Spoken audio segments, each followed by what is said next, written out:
Gute Leute, was geht? Wir sind heute beim PoE 2 Patch 0.3.0 Reveal Stream, der jetzt gleich losgeht, wie ihr im Hintergrund seht. Und ja, Live-Reaction. Wir gehen rein. Wird natürlich ein bisschen zusammengecuttet, ne? Und es wird auch nochmal eine Kurzfassung geben, ne? Aber das wird jetzt einmal die komplette Live-Reaction sein. Ich sag vorab, ich bin nicht der größte PoE 2 Fan, aber ich bin ein PoE-Fan. Und irgendwann in der Zukunft wird sich PoE 2 sehr wahrscheinlich auch zu einem Game entwickeln, was ich mag. Momentan ist es das leider noch nicht. Nichtsdestotrotz will ich aber auf dem Laufenden bleiben, einfach um euch zu helfen, Wissen mir anzueignen, ja, und um eben nicht zu verpassen, was PoE angeht. Deswegen gucken wir uns jetzt den Reveal an und ihr seht Live-Reaction. Es geht los, Chat, let's go!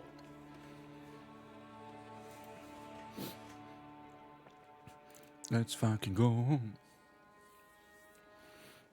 Hi, I'm Jonathan Rogers from Grinding Gear Games, and welcome to GGG Live. Today we're going to show you an exclusive reveal of what's coming next for Path of Exile 2. Twitch drops are enabled on today's live stream, so you'll be able to claim your Sun Priest's Incineration rare finisher effect by following the instructions below. Now with that out of the way, let's get started. It's time to give you a teaser of what's coming in Path of Exile 2, the Third Edict.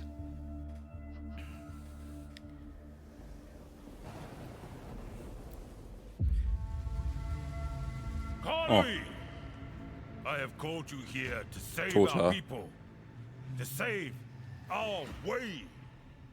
Over the ages, we have known pain like no other, but we endured, and we became mighty. Schiffe? Now, Boat League. outsiders dishonor our shores, Endlich. and we have stood by, doing nothing. Hear my voice, ancestors! Show us your strength! Show us Toter. the true way! Der Toter soll ja die dritte Ascendancy sein. Stand.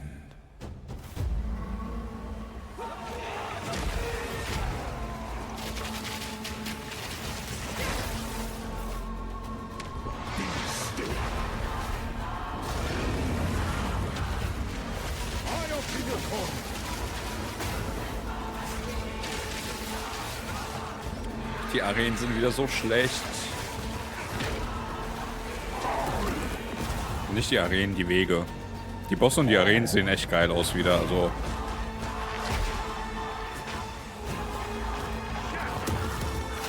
Sehen sogar richtig geil aus. The true Makuramakoi will rise.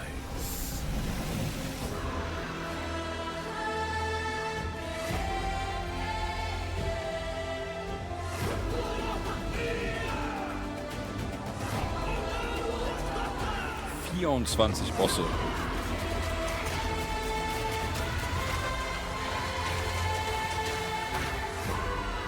Okay. Lineage Supports, New Endgame Maps, New Items, ja. Okay. Sprinting! What?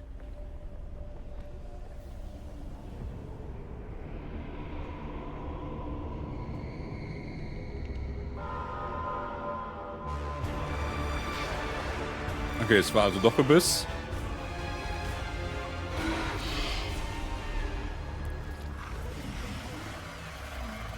Nee, nicht springen. Sprinting. Schnell laufen. Wo RF? Fragt Fox. Aber ja, kein Druide. F. Now, as you can see, there's a lot going on, and we have a lot to reveal today. We'll start by going over Act 4, the next chapter in the Path of Exile 2 storyline. But that's not all. There's also 3 new interlude acts to get you to endgame, which means we're removing cruel difficulty too. After that, we'll be going through the massive changes to characters. I'm super excited to show you how I've overhauled the entire support gem system, added new skills, and yes, there are buffs. Next, we'll go over the Rise of the Abyssal, this season's exclusive league mechanic, and talk about the new rewards, crafting systems, areas, and bosses that it adds. After that, it's on to changes we're making to the endgame. Then it's time to talk about items, crafting, and oh yeah, trade. That's going to be a big one. We'll then Okay. go over our new supporter packs and finish up with a live Q&A session where Ziggy D will ask Path of Exile 2's Also, game hört sich directors, interessant an. Mal gucken. myself and Mark your questions from Twitch chat. And after that, at 4 p.m. Pacific, hatch notes. They're not quite complete, but they should give you some nice details to chew on. We've got a lot to cover today, but first, another announcement. When the third edict launches on the 29th, we'll be having a free weekend for Path of Oh. Exile 2. That's right, Path of Exile 2 will be Good free start. for the first time without requiring an early access key. The free weekend will Bei end on Item September the Installer offline. 1st, so Oh, you'll das have wär plenty big. of time to give the game a try. All right, Das wäre big. let's get started with Act 4. Aber ich glaube, das können sie nicht The machen, bevor story sie sich auf den continues PoE from the end of einspringen Act können. 3. Doyani has agreed to help you find an ancient weapon that can be used against corruption, the instrument of the third edict. Stand The da, weapon okay. was broken in ages past, but he believes that the pieces may be found in the Guuuuude archipelago, the home of the Guuuuude tribes. You will need to journey to Kingsmarch, hire a ship, and set sail. Einfach When you open the Kingsmarch. map, you can choose to sail anywhere you like. Act 4 is completely non-linear, and you can visit the islands in any order you choose.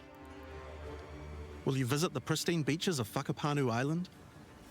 The Guuuuude whisper of a curse that afflicts all who travel there. Perhaps it's related to the weapon you seek. Or maybe you will visit the volcanic shores of the Isle of Kin. The Kin have been more restless recently, mining for sulfite and driven by some dark force. Oh, Sulfite. Perhaps you will choose to consult with one of the local Guuuuude tribes. Their ancient wisdom could hold clues to finding the third edict. No matter where you choose to go, you will fight dangerous beasts, find fabulous treasures, Wow. Alter, die Treasures. battle incredible Wow. bosses. A challenger! Come, Yama sees your soul! There are 8 islands to discover, each teeming with its own flora and fauna. Act 4 contains over 100 new monster types, 5 Gold, jetzt 16 2 new Item. areas, Stark. 12 new bosses, and plenty of other interesting encounters. There's a huge amount to show, but we're not going to spoil too much here. We want to give you a chance to discover it all for yourself. Aber das muss Toter sein, What oder? happens after Act 4? Well, until now you had to repeat the entire campaign again before you could face the endgame. But after adding Act 4, the game is far too long to make you do that. We needed something else to do in between the end of Act 4 and the endgame. So what else could we do? Add 3 new mini-acts, of course, and we're calling them the interludes. Verstehe ich halt nicht, The warum du das interludes are a machst, set ey. of 3 temporary side stories that will be included in the game until Act 5 is released, that will take you to level 65 where the endgame can begin. I don't know. The first interlude sends you on a journey back to Ogham. Warum halt Renly dafür has been leading Ressourcen the efforts ausgeben, to wenn es... rebuild Ogham Village Oh, after the defeat I of don't know. Count Geonor. But there's a new danger afoot. The nearby town of Holton is surrounded by an impenetrable darkness, and each night their corrupted townfolk emerge to raid the local farmlands. Naja, You will discover new areas das wird sich auch nicht ändern. Vor allem nicht in der Story. and new bosses. You'll need to find your way through the darkness, uncover the source of corruption, Soon you will serve our master. and defeat it. Yes, I shall dance with their corpse. And that's just the first interlude. I don't get it. The second interlude will have you return to the Vasteri Desert, where Asala has been given a sacred duty. When the skies align, the gifting of water requires a chosen Sekima to meet with the Selkari, guardians of the sacred water, but they're nowhere to be found. You will need to track down the Selkari, find those responsible for disrupting the gifting, fight even more new bosses, discover the secrets of the ancient ritual, discover new Ja, locations, ja. Aussehen tut's gut. Auf jeden Fall. and 100%. ultimately help Asala carry out her sacred duty. Now for Interlude 3. As Royal Thaumaturge of the Vaal, Doyani had plans within plans to save his people from the cataclysm perpetuated by Atzeri's lust for power.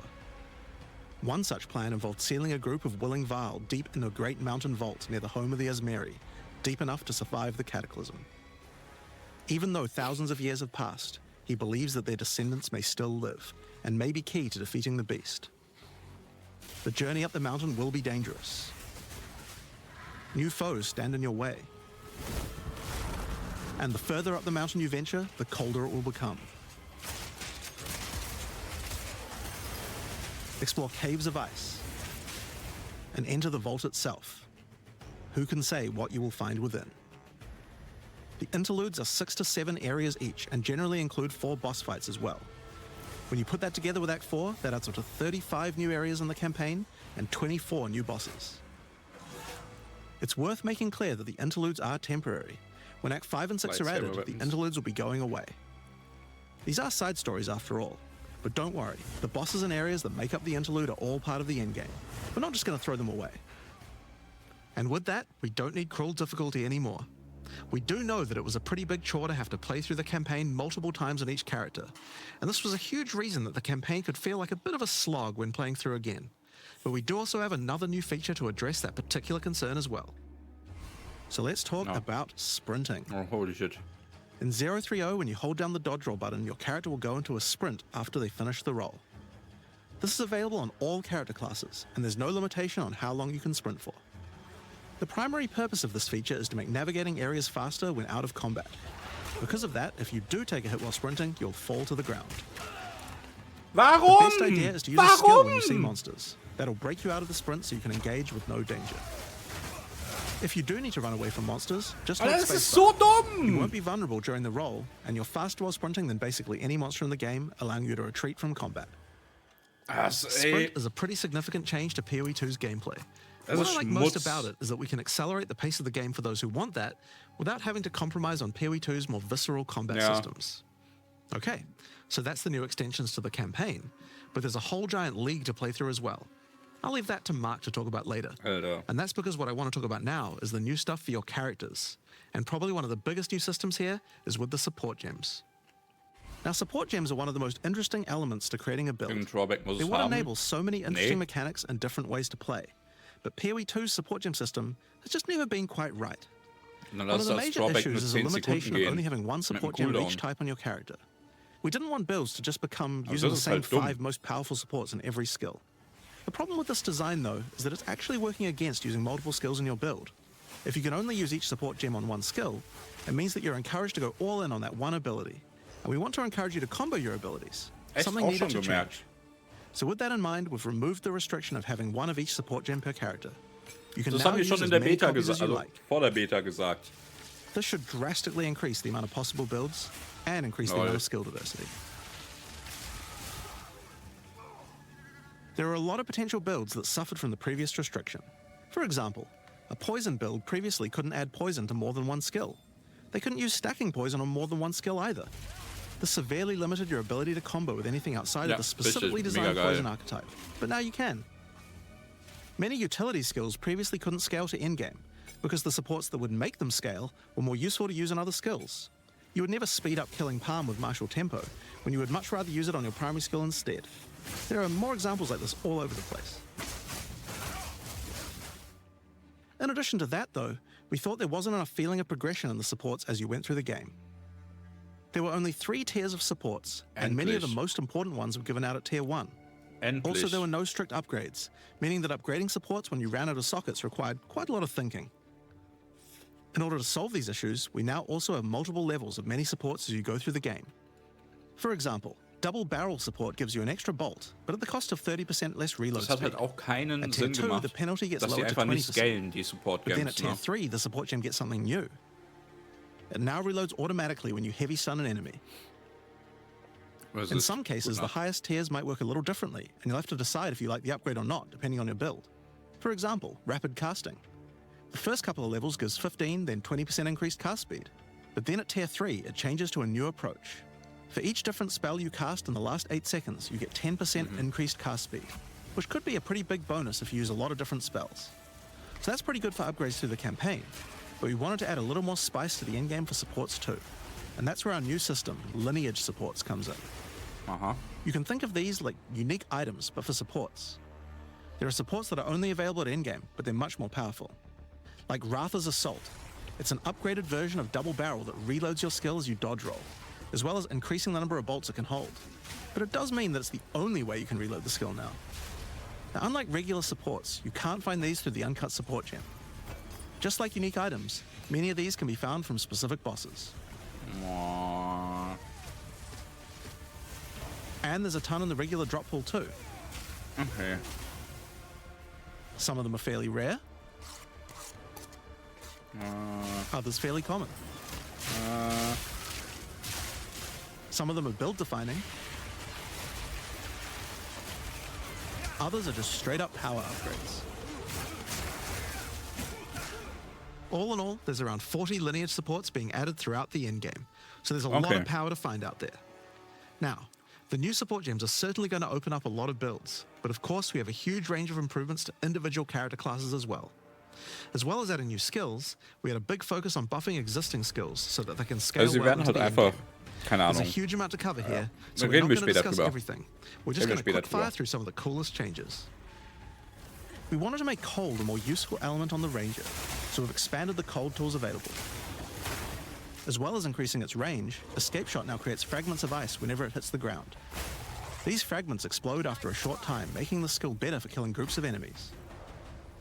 But not only that, we added an ice fragment support that creates more of them when killing frozen enemies. Wait, gibt's überhaupt And a new buff Totems? skill called Ice Tipped Arrows that allows all your arrows to create ice fragments. This already gives clear to rangers wanting to use ice, but to take further advantage of the ice fragments, Freezing Salvo has been upgraded to shoot Ooh. additional cold arrows towards every fragment, giving you Freezing a nuke-like Salvo ist ability. cool. We've also modified Snipe to consume frozen from enemies, dealing a huge amount more damage, giving you a nice ice single target option. And something you might notice about this is that the bonus is a lot higher against bosses. This is actually a change you'll see throughout the entire game. Since it's a lot harder to freeze a boss, you should get a bigger reward for it. Another thing Sinn. you'll see throughout the game is making movement feel better. Toxic Growth is a skill that was pretty cool, but a bit annoying to use with the jump that it had. Now Toxic Growth is a rain skill, so you can spam it more easily. Also Toxic Rain. And we've also added a new poison skill while we were at it, called Toxic Domain. It creates a small area around you that makes all your attacks create toxic growth pustules, but attached to monsters. Another skill that was annoying to use was Electrocuting Arrow. It's now just a regular arrow, making it easier to use. But it also means you can support it with projectile supports. And it now also has Area of Effect, making it a tool for more than just single target, and allowing it to scale Der into sieht the gut endgame. aus. Der sieht We've gut also aus. added a new spirit reservation called Mirage Archer. Yo. This is a meta skill that allows you to create shadowy clones of yourself to use a skill of your choice.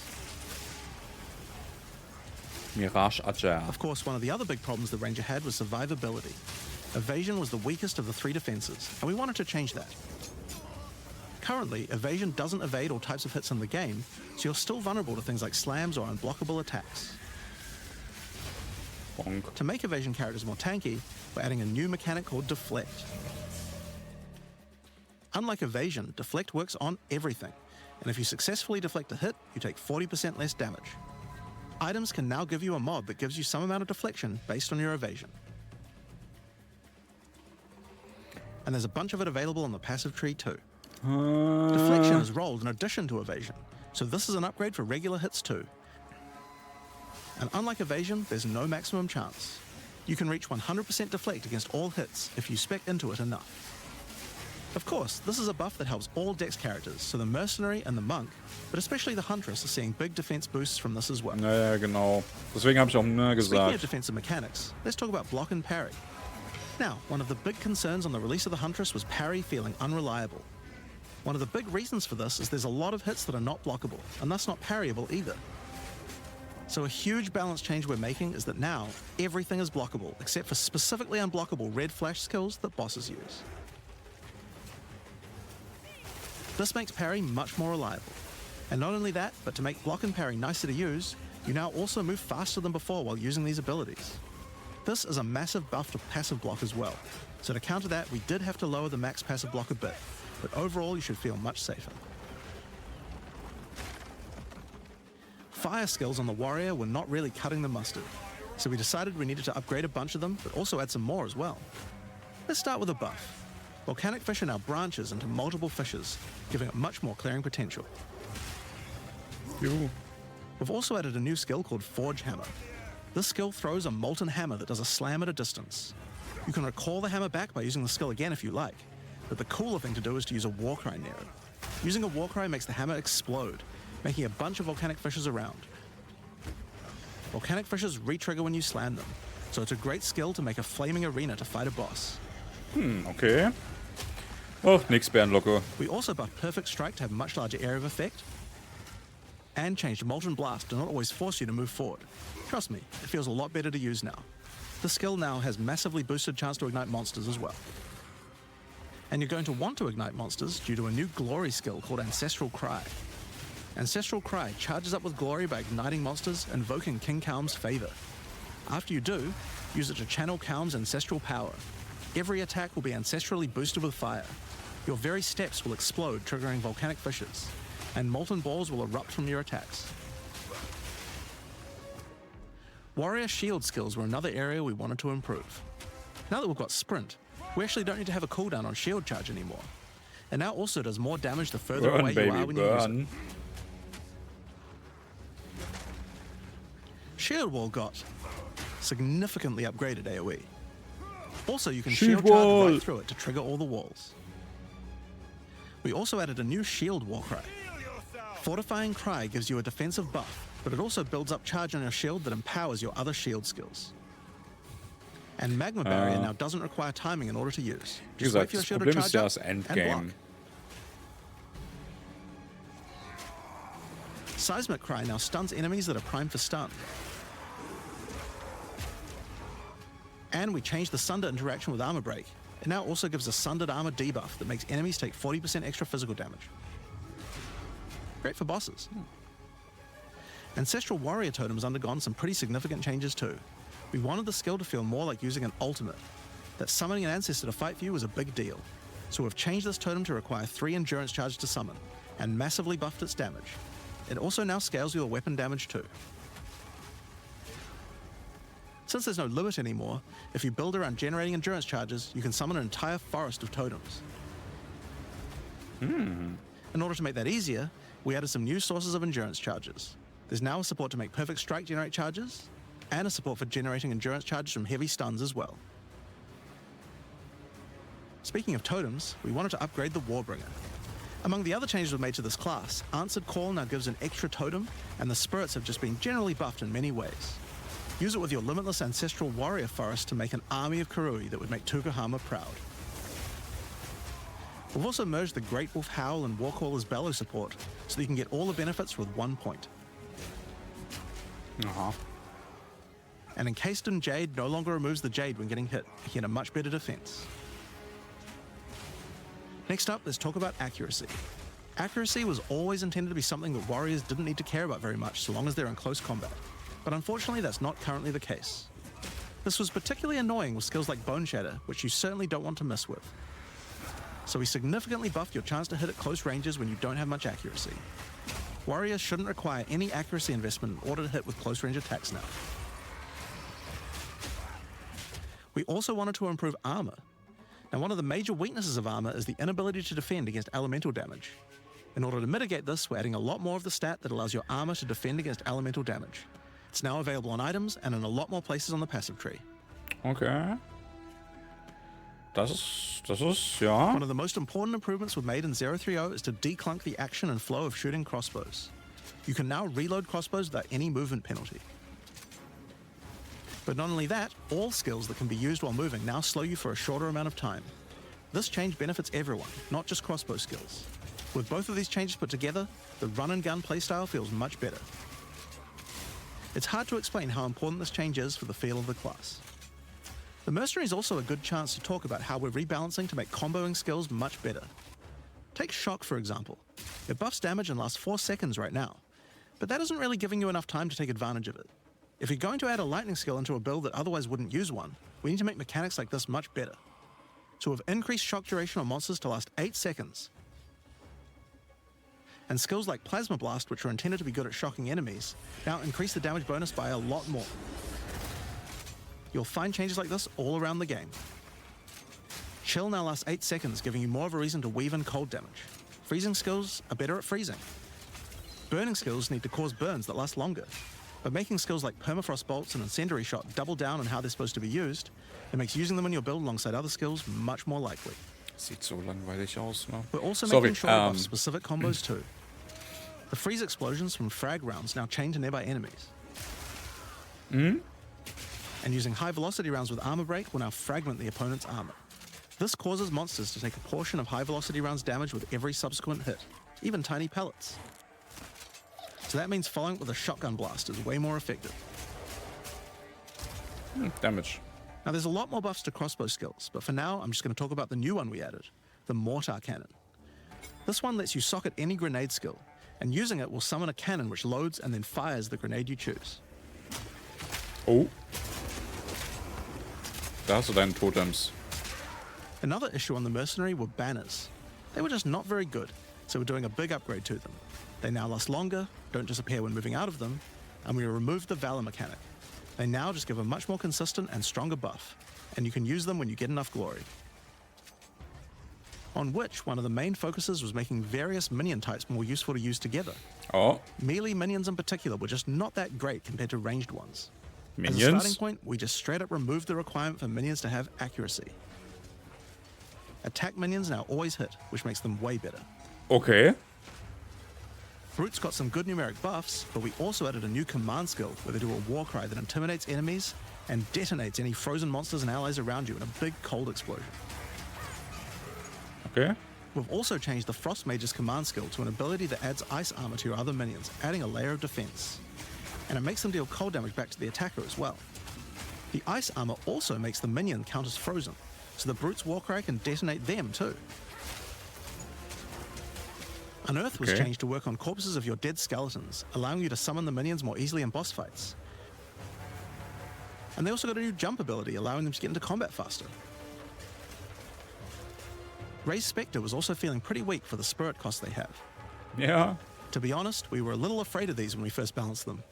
We've both decreased the spirit cost for a large range of monsters, and have significantly increased Spectre damage too. They should feel a lot more impactful. There's Okay. also a lot of new spellcaster weapons with newer cult skills. But I'll just talk about one of them that I thought was particularly cool. The Reaping Staff is actually a wicked scythe that gives you a Oh, new das sieht ability geil called aus. Reap. When an enemy is low in life, you can dash forward and rake enemies with the scythe. Die Optik to sind cull schon them instantly, healing top, you. ne? It can also inflict critical weakness on enemies too. Now, there's a lot of balance changes in the Witcher's Ascendancy classes, but I'll just talk about two of them for now. On the Blood Mage, you were previously required to spend your first points on Sanguimancy, which really was supposed to be the downside for being able to access the powerful abilities on the rest of the class. In order to make picking the Blood Mage a better early option, we've made Sanguimancy free, unlocking the power of the rest of the class immediately. On the Infernalist, the Demon Okay. Form wasn't something people were really using because you lost your weapon stats while transformed. Well, you no longer do, so it's a much better option now. Okay. On the Monk, the wind skills needed a big upgrade for sure. Staggering Palm can now stack up its duration if you use the skill multiple times in a row, so you can keep the effect of all your skills throwing up wind much more easily. Wind Blast had the purpose of building up to dazing an enemy, but dazing just wasn't worth all that effort. Now it just dazes on hit, meaning a single Wind Blast will make all your skills stun enemies more easily. Following up with Vaulting Impact on a dazed enemy previously did a bunch of stun. Now it allows you to break your enemy's stance.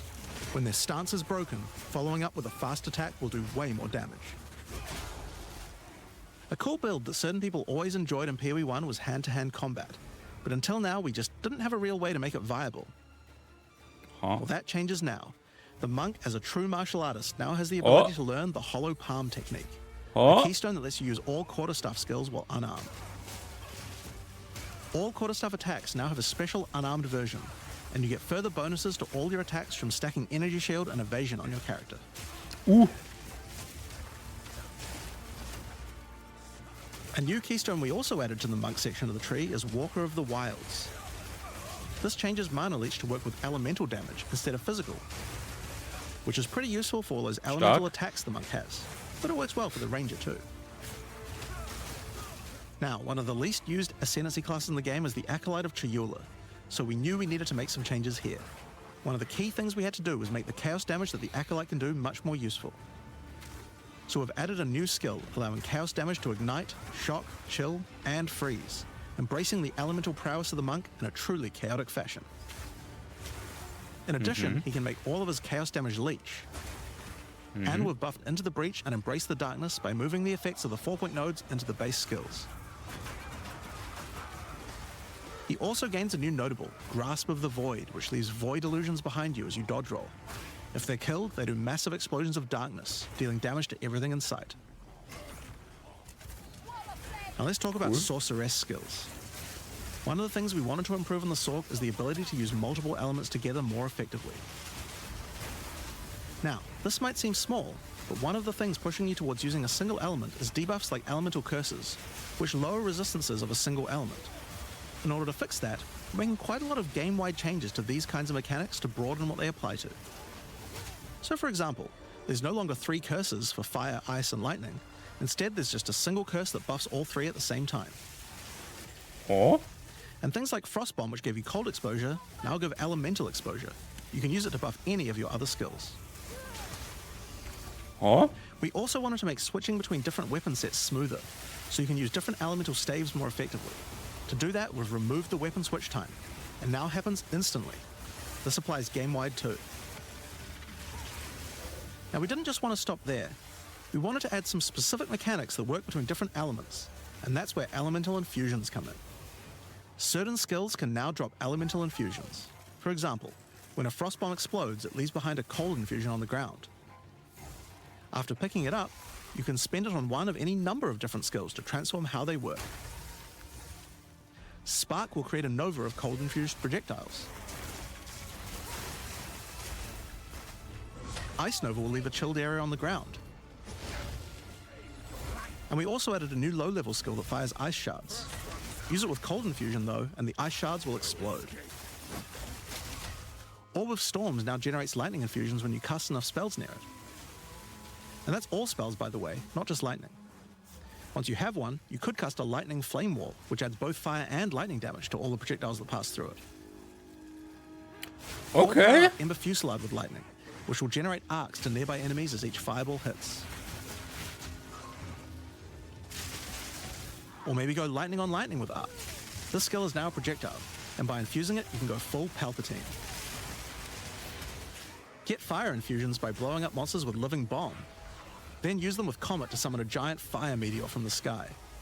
Or use it with Firestorm, which transforms it from a small area into a much bigger one.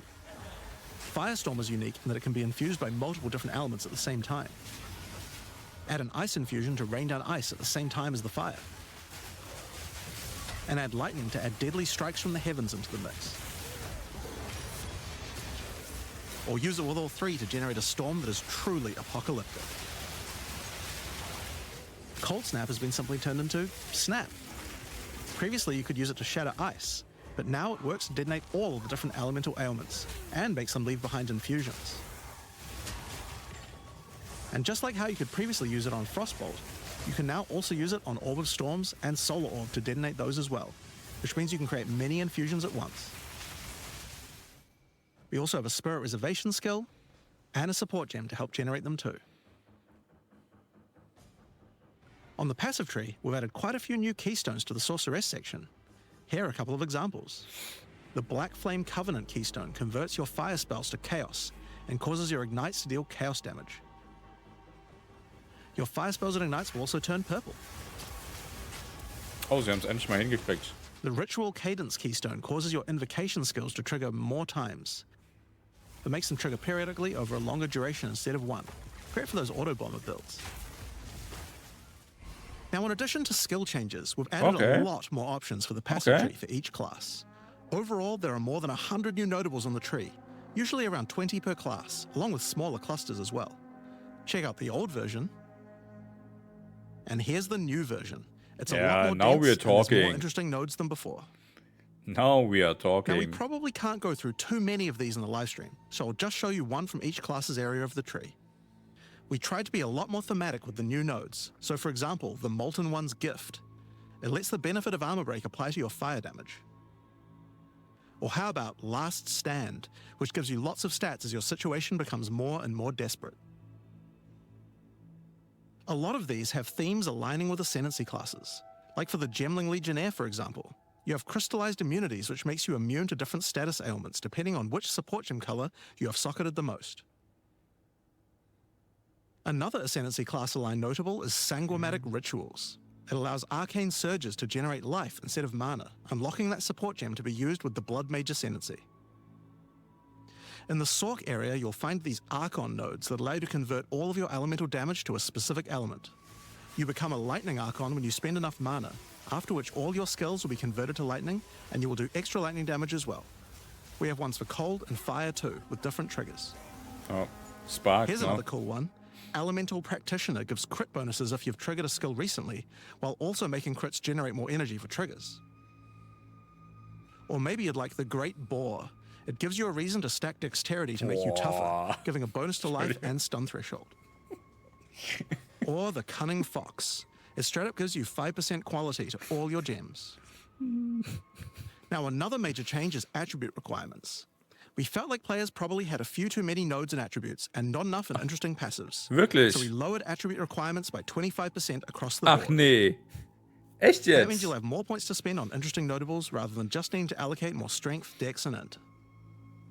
Now, there are way more changes than just Mensch, these. was ein Wunder. These are just some of the cooler ones we wanted to show off.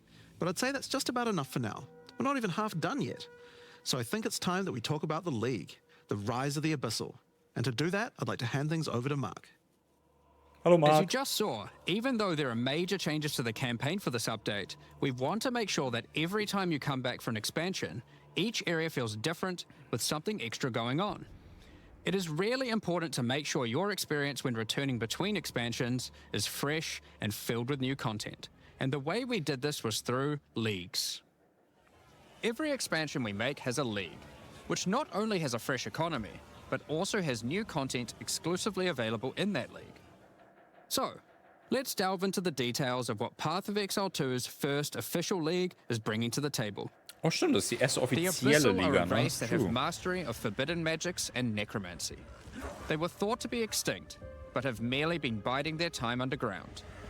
You first encounter signs of the Abyssal in Clairfell, where you discover that during the night, weaker members of the Undead Legion have been attacking the encampment. The townsfolk require your help to investigate where the monsters are coming from and put a stop to their attacks. Out there, ancient creatures. Story, warum? As you proceed through Rayclast, you'll find fissures in the earth connected to larger pits. The monsters normally inhabiting the area are being affected by it, harmed by it even, having their souls eaten to strengthen the abyssal underground. As you defeat the monsters, the fissure closes and abyssal emerge, angered by you killing their food. Once all those fissures have been sealed, the pit activates, and more abyssal pour out. This is where the larger and more dangerous monsters reveal themselves, as hordes of Können wir das bitte abyssal in spew out PoE from the 1 pit to haben? take your soul. If you kill a magic pack, then magic abyssal arise. If you kill a rare, then a rare monster will emerge from the pit, having absorbed some or all of its modifiers for itself. This means the monsters emerging will generally be more difficult and more rewarding, as each modifier gives better rewards. If you are able to kill them all, the pit will seal shut. As each pit is closed, it reveals a potential reward. Abyssal Potential? troves will rise up out of the pits, allowing you to get some epic loot. Not rip. Areas often contain Das sah many jetzt nicht pits schlecht aus vom with Loot. many fissures, and the amount goes up as you progress through the game, getting more intense. It doesn't stop there. When monster mods are absorbed, they have a chance to become infused with the dark necromancy, transforming them into abyssal modifiers. For example, you defeat this monster with the Mana Siphoner modifier. Their soul is eaten by the pit, and a rare monster emerges. The Mana Siphoner modifier has transformed into Soul Siphoner, and is now amplified in danger and reward. Wow, krasser Abyssal Reward. pits also interact with other monsters and mechanics. If you defeat a rogue exile that's near one, it'll be revived as a Lichborn that has multiple abyssal modifiers. Lichborn exiles even have their own unique jewel they can drop, if you are lucky enough to encounter and kill them. If Okay. an abyss spawns near a boss, killing it will summon a gigantic Giga Larvae creature. Monsters imprisoned in essences near abyssal pits are affected by the abyss too. They will come with an additional new essence item that can be used to craft your items. So, that's your bread and butter of the Abyssal League. Kill surface-dwelling monsters, kill the emerging abyssal, close the fissures, overcome pit encounters, and reap the rewards. There's a lot more to this league, Mehr von however. dem Wurm. As you complete abysses, you can find ancient pieces of bone, preserved from the remains of fallen Lichborn. These are one of the many rewards for your mission to seal the pits. You can use this on a rare item to imbue it with abyssal magic, adding a special hidden modifier to your item. But how do you reveal it? In Act 2 of the campaign, you'll encounter a new area. This area is overrun by the Abyssal and the Lost Men. After clearing through this area, you'll find the Well of Souls, a giant cavity with a massive vortex of souls swirling beneath you. So how do you reveal the mods on your Abyssal-infused items? Obviously, just throw them in, right? Yes, Also that's exactly anwählen what you do. einfach. Before throwing it in, you are given the option of how you want to transform it, in the form of a choice of 3 different Ja, modifiers. easy anwählen Once you've einfach. chosen your desired mod, throw it in, where it will absorb the power of the souls, and the ominous creature will then retrieve it for you. These modifiers can be ones from the core mod pool, all the way through to specialized modifiers that cannot normally appear on items. During the campaign, you can use it as a way to more easily add useful existing mods, but during the endgame, there is a whole set of new and powerful mods you can add to your Ja, items. es ist zwar cool gemacht, aber es ist Like unnötige this Zeit, mod die for es einfach crossbows dauert. that allows you to place an additional ballista totem. Okay. Or this one that adds spirit to your staff. Stark. Or this one that allows you to generate more combo with your quarterstaff skills. Cool. And speaking of endgame, you can also use the system to craft waystones. Nett. With a preserved vertebrae fused into your waystones, you can get some new modifiers that push difficulty and rewards to new heights. Okay, das ist cool. Here are some examples of those mods. You always get a choice of 3, Mana, so Siphon you can Ground. avoid What? anything you don't think your character is capable of. Union of Souls mit dem Mad Boss. With this modifier, the natural inhabitants of the area are all spawned near abysses. And there are up to 9 additional abyssal pits in the area, making it just a full-on abyss ruckus. Or this one, which causes the final abyssal pit in the area to always result in a boss encounter, be it either one underground or one that emerges out. There are okay, es dozens gibt of also these noch- waystone modifiers in total you can get from this crafting. Gibt noch Undergrounds. That covers the new crafting mechanic. So what's left? AC17 Modifier da Well, oben. we talked about how when closing pits, you can get abyssal troves. But sometimes when closing an abyss, you'll reveal an underground cavern that leads to the abyssal depths. After jumping into the depths, you'll find an abyssal city, swarming with legions of the undead. When underground, every single rare abyssal enemy will have an abyssal modifier. And at the end of the dungeon, you'll even find a rare with a more powerful Lichborn modifier. Once you're able to Yo. defeat this powerful rare, you can also find some nice rewards. Aside from the entire area being valuable due to the abyssal modifiers on the monsters, it has its own specific drops too. One example is a set of lineage supports that can rarely be found in these depths, like Kurgel's Leash. This support empowers both you and your minions when you command them, granting unholy might to you both. Another depths-specific outcome is a set of omen-like items that amplify your abyssal crafting. Additionally, we're adding some new socketables that can drop from the abyssal depths. Ja. Take Okay. Ulliman's Gaze, which can be socketed into your armor. These are a bit special in that you can only have one equipped at a time, but give some pretty powerful effects. Okay. Think of them as almost a unique socketable for your equipment. Für was? Gibt doch keinen. Also In the brauchst doch endgame, nicht. where you can still find depths, you also start to find a different type of underground chamber. In these areas, you'll find an ancient spire, a device being used by commanders of the abyssal factions to plunge Rayclast into a lightless void. Your goal is simple. Kill this commander and destroy the spire. Ja, und Damage machen There nebenbei are auch 4 noch. bosses in the Abyss League, Ooh. and there are some pretty cool uniques available from them. Darkness An Enthroned. example is this belt, Darkness Enthroned. It has 2 sockets. But hold on, socketables don't work on belts.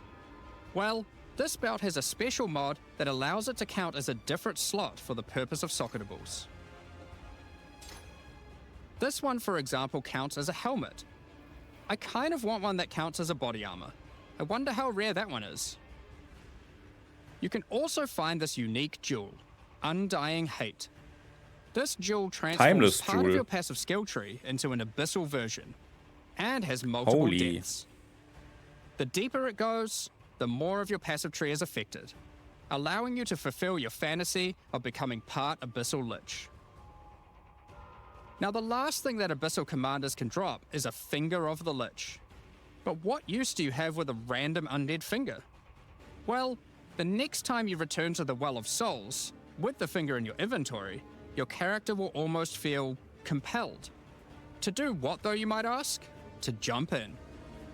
The items you threw in came back more powerful, right? So, what's the worst that could happen? Well, you will just have to find that one out for yourself. Klassiker. Along with the introduction of Act 4 and the interlude, we will be adding 25 new in-game maps.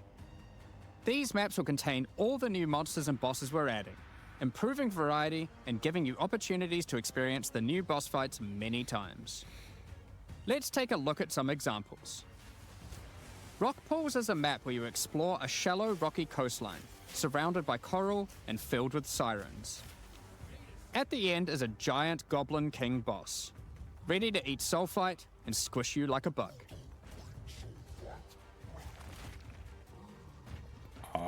Holton okay. is an Ezomite township which has seen better days. Explore and clear the township to find a gothic, Reaper-like boss, with the ability to manipulate storms and fry you with both lightning and wither you with chaos.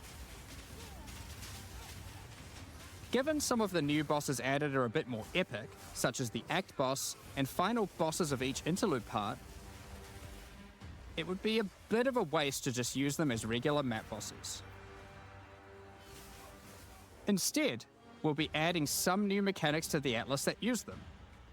These start appearing pretty fast into the endgame and will help bridge the gap until you do your pinnacle bosses. In the desert biome, you can encounter a wild sandstorm. 3 maps around the sandstorm contain a device you must activate. Upon doing this, the sandstorm's magic is disrupted, revealing the map inside and allowing you to access it and find the cause. This presents itself in the form of a boss, similar to the existing Citadel bosses. This boss is a Faradin Swordmaster, who has been blessed with the power of a time gem, allowing him to take his swordsmanship to the next level by replicating himself, maneuvering rapidly, and severing the fabric of time itself with his powerful slashes. In the water biome, you'll encounter a giant maelstrom, where one of the maps surrounding the water biome connects to it, but the connection is obscured. You must run the maps nearby, hoping to find a beacon, which will remove the maelstrom and reveal the connection to that map. Another example is this Vaal vault in the mountain biome. But how do we get inside? Running the adjacent maps to it will yield a key, which you can then use to gain access to this vault. Or, you could just trade for one, I guess. Use the key to dispel the powerful force field surrounding it, leading to the Vaal Elite and their rewards inside. These all contain Uber versions of the Act 4 boss, and the bosses at the end of each part of the interlude. And each have their own exclusive drop pool of new lineage supports, which, as Jonathan spoke about earlier, are powerful support gems that modify your skills in pretty crazy ways. Finde ich eigentlich gut, aber irgendwie auch As nicht. an example of a lineage support which can come from the Faradin Swordmaster mentioned earlier, we have Gurukhan's Resolve, which causes your critical strikes to fork, but requires some mobility on your part to properly enable. From the boss sealed in the Vaal Vault, we have Paquate's Pact, which supports your war cries, causing them to inflict massive amounts of corrupted blood at the cost of your own life. Additionally, some maps can now spawn summoning circles, a room resembling an Ezomite henge. Activating this henge will spawn bosses. It's as simple as that. We'll also be making changes to how affixes and waystones work. As the current prefixes equals good, suffixes equals bad iteration isn't quite hitting the mark. We tried something new here in Path of Exile 2, but after seeing the feedback, we decided we actually liked what we had in Path of Exile 1 more. Stark. Like Path of Exile 1, each affix will now be both difficult and rewarding. Waystone mods now grant an increase to the number of waystones dropped, and an additional specific upside attached to it.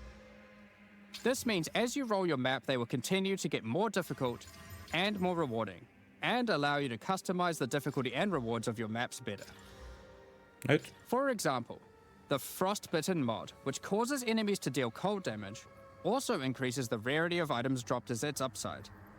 Whereas the Of Venom suffix modifier, which causes enemies to poison on hit, has the upside of granting increased pack size. Jo. Some maps will end up having a lot of rarity, some a lot of pack size, and others will just have a mixture of everything. Due to now having more modifiers granting difficulty, we will of course be reducing the difficulty per modifier to account for this. So, that's gut. your Atlas, maps, and waystones, but what about Breach, Ritual, Pinnacle content, and others of the sort? We're making some changes around this too. The first change is that you'll now be able to invest 2 points into your specific League Atlas trees before having to run the Pinnacle content. There will be a specific objective for each type of content which grants you those Stark. points. For example, in the case of Delirium, it's simple. You just need to find and kill one of the bosses in a map, Omniophobia or Kosis. The rest of the macht points auch for mehr each Sinn. content come from the Pinnacle content, but we're making some changes to accessibility here too. Currently, access to most Pinnacle content requires the same key at the easiest and most difficult version of the content. This creates a negative feeling where at lower difficulties, instead of wanting to run the content, you're often better off just selling it to someone who can run it at maximum difficulty. To address this, each content will now drop splinters, which will not form into singular items. Instead of using the singular combined item in the realm gate, you can now just bring your splinters. Upon inserting the splinters into the realm gate, an interface will appear, allowing you to pick your difficulty, and you'll notice Ooh. each difficulty has a different entry cost. Stark. This means if you want to run easier difficulties, it costs less, which also allows you to run this content much sooner into the endgame. Stark. Because these encounters idea. now just require splinters, their corresponding Atlas tree no longer affects the difficulty of them, and has been changed to purely affect the content and maps on the Atlas. Stark. The Arbiter of Ash works a bit differently. Instead of requiring splinters, he still needs crisis fragments. We now have only 2 difficulties of the Arbiter. The first, requiring the existing fragments obtained from citadels. The second, Uber Arbiter, requires calamity fragments. These come from citadel bosses also, but only once you've allocated the maximum number of points in your boss Atlas tree, ensuring those citadels are at their highest difficulty level. Okay. Since we're talking about Pinnacle content, we also felt that the leveling curve in the late game was a bit too steep. We've smoothed this out a bit so that it's easier to get to the mid-90s. We've also added some new in-game unique items. Let's take a look at a couple. Thunderfist is a pair of gloves that grants Crackling Palm, a skill which empowers your unarmed attacks, Ooh, unarmed. granting the ability to call down the storms themselves on enemies you hit. Put simply, literally every monster you hit with your unarmed skills will be struck by powerful lightning. Pair this with the aforementioned Hollow Palm technique to embrace your true unarmed prowess in combat. Another unique we're adding is Henekura's Sight. Equip this amulet to be granted the power of the Mother of Death herself. This is reflected by granting you a skill called Foresight. While you have Foresight, your dodge roll no longer avoids hits. But instead, being hit while dodge rolling restores you to full life and makes you unable to die for a brief period of time. You'll notice when this does occur, a copy of your character appears and takes the full damage. This is you seeing that future, as if you hadn't been wearing the amulet. Ultimately, your in-game experience should be What? more streamlined. With new content to find, you'll be able to invest in your Atlas trees sooner, engage with pinnacle content faster, have less FOMO running said pinnacle content, reach higher levels easier, and do all of that while finding many new chase endgame items. Talking about finding items is one thing, but what about crafting them? Ihr meint Gambling, ne? We've taken a step back and looked at some of our crafting systems to make some notable improvements. Let's start with essences, which suffered from an issue where the regular essences were effectively useless and didn't give players the tools or excitement that a crafting system should provide. To alleviate these concerns, essences are being changed in a few ways. Firstly, they're being changed to function like regals and add specific modifiers with specific values, meaning you know exactly what you're going to get. We found that players were often bottlenecked by regal orbs when crafting in the campaign, so this helps to fill that gap, allowing you to better upgrade your items. For example, this Lesser Essence of Flames, which will be able to add a flat amount of fire damage to your magic martial weapons. Secondly, we're adding many more tiers. That Lesser Essence of Flames, for example, has a regular variant and a greater variant too, adding even more fire damage with each upgrade. The intention of this is so that when you find one early on, you don't worry about holding on to it till later to use on a higher level item. You should feel free to use them as they come to get powerful upgrades during the campaign. Lastly, our highest tier of essences, now 50 called gifted subs. Perfect Essences, will function like a Chaos Orb instead of a Regal. So it will replace one of the modifiers on your rare items with the specified mod. Such as this Perfect Essence of Flames. You'll notice this one doesn't just add flat fire damage like the ones before it. The Perfect Essences often give something a bit different, with some opportunities to be pretty damn powerful. There are many different essences, each with many tiers, covering many of the more core modifiers you'd want on items early on, through to chase specialized ones for in-game. Speaking of in-game, we really wanted to expand our crafting options for late in-game crafting projects. Was war denn das für ein Speer, You might Alter? have noticed that at in-game, you get way too many transmutes. Wouldn't it be nice if some of those didn't drop, but instead you got something a little more powerful? At higher levels, you can now find Greater Orb of Transmutation and Perfect Orb of Transmutation. These can be used on normal items to upgrade them to magic, ensuring that the modifier generated is of a minimum level. This is similar to how you find higher tier items on the ground, but for crafting. Funktioniert eh wieder nicht, aber These okay. higher tiers will also exist for Orb of Augmentation, Regal Orb, Exalted Orb, and Chaos Orb, meaning you can get all of the orbs required to take your super. item from normal rarity Noch mehr to a Loot. fully completed rare with guaranteed high tier mods. On top of these new core crafting currencies, we wanted to make sure there are powerful crafting bases to use them on. Now in endgame, you can start to find exceptional items. These are items that drop at normal rarity and are perfect for your from-scratch crafting projects. They can come with extra quality, up to 30%, or an additional socket to use your crafting socketables in. And yes, they can be corrupted for yet another socket. Okay, stark. You can also get exceptional unique Oh, items. Whispering Ice. To add even further to your crafting arsenal, we've added a whole suite of new omens to ritual content, and removed some of the more unimpactful ones that weren't being used. Some of the new omens include the Omen of the Ancients, which will cause your next Orb of Chance to not destroy the item, but generate a random unique of the same class. Or the Omen of Sanctification, which is my new favorite. This will cause your next Divine Orb used on a rare item to reroll the values of its modifiers, allowing it to exceed the normal minimum and maximum values, raising the ceiling on the new most powerful rare items in the game. This Omen will also cause your item to become Sanctified. Sanctified items cannot be crafted, just like corrupted ones, so consider carefully when you use this. Another is the Omen of Chaotic Monsters, which will cause your next Chaos Orb to reroll all modifiers on a Waystone, allowing you to fix your maps if you get some modifiers that are not feasible for your build. Besides these examples, there is a huge variety of new omens for you to discover in your ritual encounters. With the release of Act 4, notably taking place in the Karui archipelago, you'll be able to now find a new currency item, Henikora's Lock.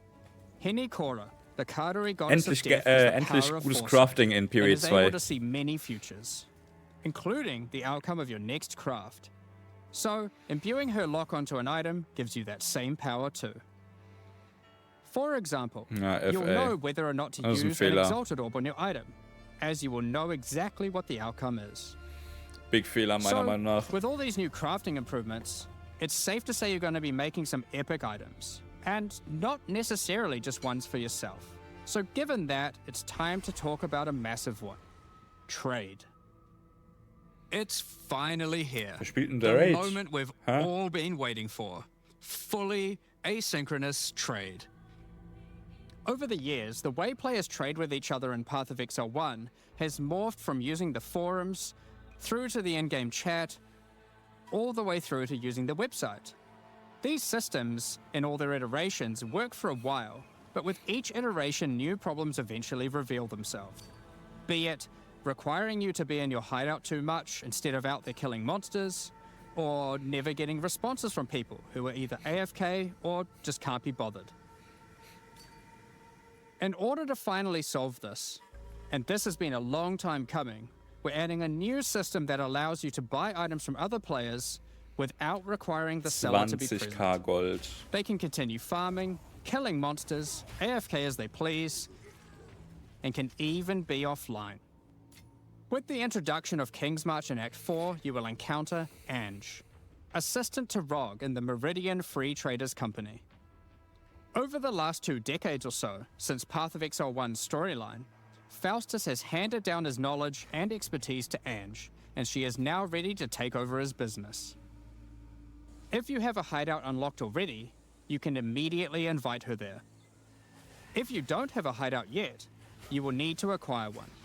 You can do this by completing a quest to defeat one of the bosses inhabiting an island in Act 4, allowing you then to take a slice of it for yourself, making it your new home and base of operations. Oh, cool. Once invited to your your hideouts. hideout, she will now serve as operating your currency exchange, but also serve as the figurehead in your new trading empire. So, how does this new system work? In the existing trade system, you would list items for sale in premium stash tabs. And then when someone wanted one, you'd have to take it out for yourself and trade it to them. Big sales, Now, big. instead of using those, you can give your items to Ange so she can sell them for you. Each item must have a price set. The prices are set using in-game currency items, such as Exalted Orbs or Chaos Orbs. Once a price is Da weiß set, aber gerade other kein players will be Goldkosten able dabei. to Ah, doch, find da the sind item sie by jetzt. searching for it on the trade website. Once a desired item has been found, you can hit a button, which will instantly teleport your character in-game to their hideout. Then, you Du can siehst dann ihren immediately kompletten purchase the item. Stash. And while there, if you want, browse their other goods, in case there's a good deal someone else hasn't yet discovered. You'll notice that as Nee, a nicht buyer, wirklich. on top of the currency the seller set for the price, it also costs gold to purchase an item, as Ange has bills to pay after all. As a seller, you'll immediately receive a notification when an item of yours is sold, and can also see an effect above Ange in your hideout when she has unclaimed currency. Just go talk to her, claim your currency, and continue playing at your leisure. As many people already acquired premium stash tabs for the purpose of the trade system, we wanted to add a way for you to convert your existing tabs to merchants tabs, if you want. You can do that here. Du brauchst on the dafür website, extra eine but only if you purchase those tabs before Pay to win, the release of the third 100%. edict. To clarify, the existing trade system will remain fully intact, so your premium stash tabs will not lose any of their functionality. We Jetzt just sind wir figured bei people Pay to Win might want to angelangt. switch over to this new system. We expect a lot of feedback around this new system and are looking forward to trying it out with you. As we are not able to test internally with an entire, thriving economy, there will certainly be some kinks to work out. Based on how the system goes, we will be adding it to Path of Exile 1 when ready, so any of the tabs you purchase will also be usable there later. Next up, we're going to be talking about our new supporter packs. Today, we're launching 2 new series of supporter packs. Who cares? The Justice and Trathan Executioner packs.